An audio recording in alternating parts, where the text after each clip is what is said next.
নিজের কৃতকর্ম। তার পরের আয়াতে আল্লাহ বলেন, ফামান ইয়ামাল মিসকালা যাররাতিন খায়রান ইয়ারাহ, অতএব সেদিন কেউ যদি অনুপরিমাণ ভালো কাজও করে তাও সে নিজের চোখেই স্পষ্ট দেখতে পাবে।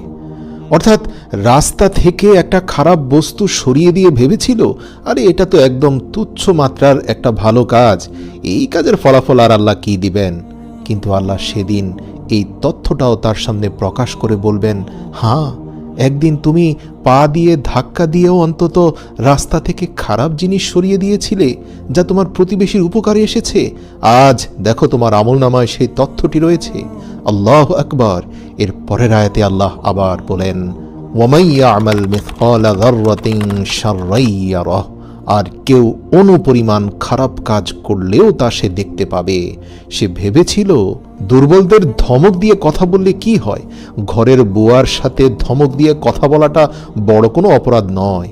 কিন্তু আমলনামায় যখন দেখতে পাবে তার একটা ধমকও উঠে আছে, সে তখন আশ্চর্য হয়ে যাবে। আল্লাহু আকবার।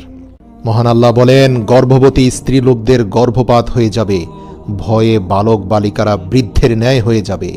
সেই সময় পাপাত্মা শয়তান দুনিয়ার এক প্রান্ত হতে অপর প্রান্ত পর্যন্ত দৌড়াদৌড়ি করতে থাকবে। সেই যে আদমকে পথভ্রষ্ট করে হাজার লক্ষ বছর পূর্বে জান্নাত থেকে বিতাড়িত হয়েছিল, আজ সে আল্লাহর ওয়াদা সত্য দেখতে পাচ্ছে, তাই তার হুঁশ নেই, কিন্তু কোথাও পালাবার স্থান নেই। মানব দানব জিন পরী পশু পক্ষী সমস্ত জীবজন্তু অজ্ঞান হয়ে যাবে।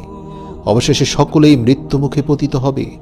ভীষণ ভূমিকম্পে সমস্ত দুনিয়ার মাটি ওলট পালট হয়ে যাবে, এমনকি উপরের মাটি 40 গজ নিচে চলে যাবে।